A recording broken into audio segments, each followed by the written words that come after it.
Deeply honored to speak with you tonight as the World Jewish Congress gathers in New York City with the leaders from across the world. First, I want to thank Ronald Lauder, not only for his many years of friendship, and he truly has been my good friend. He even predicted early that I was going to win the presidency, but also for his leadership of this organization. He's done a fantastic job. Today, we're reminded of this organization's long and heroic history fighting for the Jewish people. Your brave leaders warned the world of the planned atrocities that sought to extinguish an entire people. On Yom HaShoah, we look back at the darkest chapter of human history. We mourn, we remember, we pray, and we pledge, never again, I say it, never again. The mind cannot fathom the pain, the horror, and the loss. 6 million Jews, 2/3 of the Jews in Europe, murdered by the Nazi genocide.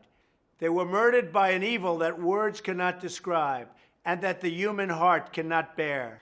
On this Holocaust Remembrance Day, we tell the stories of the fathers, mothers, and children whose lives were extinguished and whose love was torn from this earth. We also tell the stories of courage in the face of death, humanity in the face of barbarity, and the unbreakable spirit of the Jewish people. Today, only decades removed from the Holocaust, we see a great nation risen from the desert, and we see a proud Star of David waving above the state of Israel. That star is a symbol of Jewish perseverance. It's a monument to unyielding strength. We recall the famous words attributed to Theodor Herzl, "If you will it, it is no dream." If you will it, it is no dream. Jews across the world have proved the truth of these words day after day. In the memory of those who lost, we renew our commitment and our determination not to disregard the warnings of our own times. We must stamp out prejudice and anti-Semitism everywhere it is found. We must defeat terrorism, and we must not ignore the threats of a regime that talks openly of Israel's destruction. We cannot let that ever even be thought of. To all of you tonight who have come from around the world, let it be known, America stands strong with the state of Israel. The meaning of that state for so many is captured by the words of a German Jewish musician.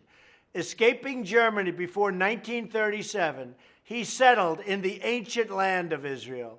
Sometime later, he received a visit from a British official who found him living in a hut with only his piano for company. The official recognized the musician, and he said, "This must be a terrible change for you."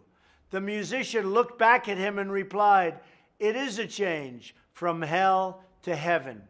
Many of you here today help fulfill the same dream, the dream of Israel for millions, a dream that burned in the hearts of oppressed and fallen, and which now draws the breath of life from a joyous people each and every day. Thank you for your leadership, for your service, and for your vision of a world that is a more free, just, and peaceful place for all of God's people. Thank you, and God bless you all.